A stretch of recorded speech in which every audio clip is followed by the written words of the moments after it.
Yasko shirts and dhotis. 121 Sri Manikam Tagore. Sir, I have question given number 121, sir. Sir, question number 121. Man, please. माननीय अध्यक्ष महोदय, एक विवरण सभा पटल पर रख दिया गया है। माननीय सदस्य,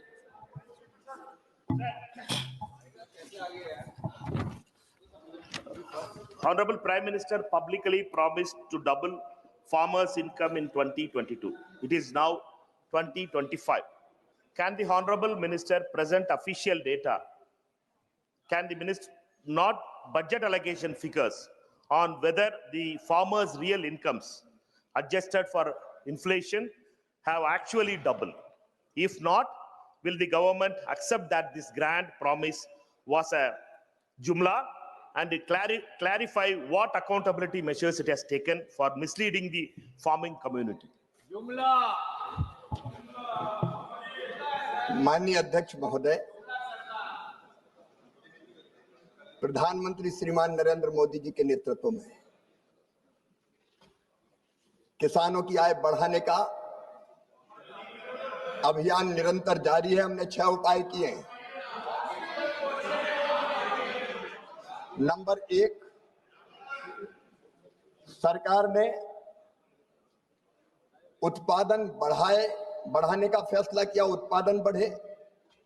नंबर 2, आय बढ़ाने के लिए लागत घटे। नंबर 3, उत्पादन के ठीक दाम मिले। नंबर 4, नुकसान हो जाए तो उसकी भरपाई करें। नंबर 5, कृषि का विविधीकरण, केवल एक फसल की खेती नहीं, फलों की खेती, फूलों की खेती, सब्जियों की खेती, औषधि खेती, कृषि वानिकी, मछली पालन, पशुपालन, अलग अलग अनेकों प्रयत्न किए। और आज मैं प्रसन्नता पूर्वक आपको बताना चाहता हूं माननीय अध्यक्ष महोदय कि पिछले 10 सालों में फसलों का जो उत्पादन है, कुल फूड ग्रेन्स का, खाद्यान्न का, इसमें 246.42 मिलियन टन था 13-14 में, अब बढ़ के 353.96 मिलियन टन हो गया है। दलहन का उत्पादन माननीय अध्यक्ष महोदय 16.38 मिलियन टन से बढ़ के 25.24 मिलियन टन हो गया है। तिलहन का उत्पादन माननीय अध्यक्ष महोदय 27.51 मिलियन टन से बढ़ के 42.61 मिलियन टन हो गया है। और बागवानी का उत्पादन माननीय अध्यक्ष महोदय 280.70 मिलियन टन से बढ़ के 367.72 मिलियन मीट्रिक टन हो गया है। और मैं माननीय ललन सिंह जी आपको भी बधाई दूंगा, किसान ही दूध उत्पादित करता है। दूध का उत्पादन 137.7 मिलियन टन से बढ़ के 239.30 मिलियन टन हो गया है। चाहे मछली का उत्पादन हो, दूध का उत्पादन निरंतर बढ़ रहा है। और किसानों की आय का जहां तक सवाल है माननीय अध्यक्ष महोदय, मैं दावे के साथ कहता हूं कई किसानों की आय दुगनी से भी ज्यादा बढ़ी है। और हम जो उपाय कर रहे हैं माननीय अध्यक्ष महोदय, आपने बजट की बात कही माननीय सदस्य ने। अरे आपके समय में जब आप उस सरकार का हिस्सा थे यूपीए की, तब केवल 27,000 करोड़ बजट था। बजट है 1,27,000 करोड़ रुपया। माननीय अध्यक्ष महोदय, ये एनडीए की सरकार में निवेदन करना चाहता हूं, किसान सम्मान निधि पहले तो कभी नहीं थी। माननीय अध्यक्ष महोदय 10 करोड़ किसानों को किसान सम्मान निधि से लाभान्वित किया जा रहा है। और मुझे गर्व है, मोदी है तो मुमकिन है, लगभग 2 लाख करोड़ रुपया उर्वरकों पर सब्सिडी देने का काम कर रही है। तो मोदी सरकार कर रही है।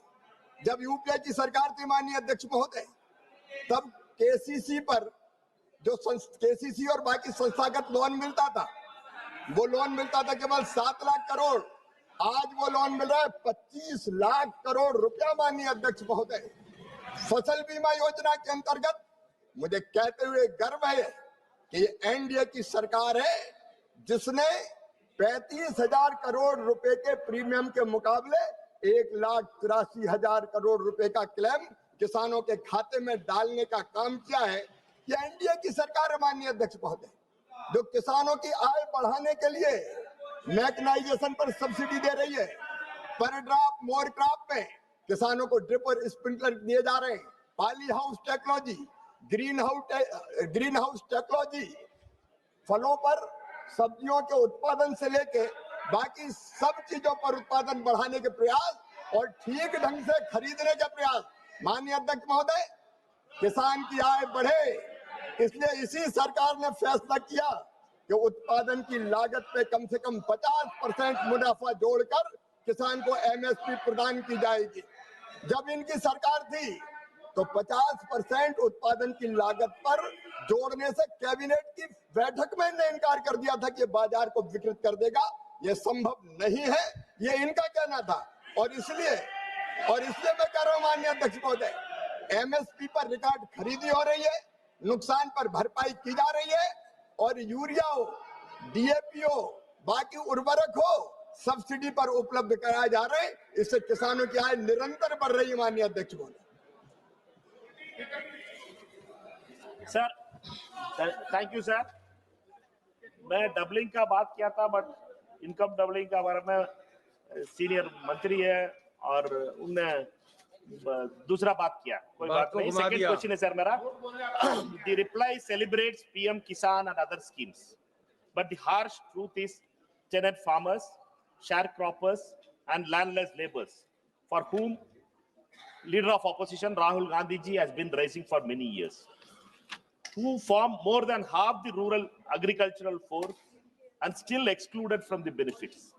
What is stopping the government from enacting a law or a scheme that recognizes cultivators without land titles, or is that the government only for land owning farmers? Very good. माननीय अध्यक्ष महोदय, कई योजनाएं उन किसानों के लिए चलाई जाती है जिनके पास लैंड होल्डिंग होती है। अलग अलग राज्य सरकारें, चूंकि कृषि राज्य का विषय है, माननीय विद्वान सदस्य ने पूछा है, जो टेनेंट फार्मर्स है उनके लिए अलग अलग योजनाएं चलाती है। लेकिन मैं ये भी बताना चाहता हूं कि केंद्र सरकार ने यह फैसला किया पिछले दिनों कि प्रधानमंत्री फसल बीमा योजना में अगर जिसके पास स्वामित्व है वो किसान, टेनेंट फार्मर को जो खेती कर रहा है लैंडलेस, उसको अगर अधिकृत कर देते हैं तो फसल बीमा योजना का लाभ उनको मिलता है। माननीय अध्यक्ष महोदय, एमएसपी की खरीद के लिए भी अगर लैंड होल्डिंग वाला किसान अधिकृत करे राज्य की अनुमति से तो उसको एमएसपी की खरीद भी की जाती है। एफपीओ में भी टेनेंट माननीय अध्यक्ष महोदय मेंबर बन सकता है।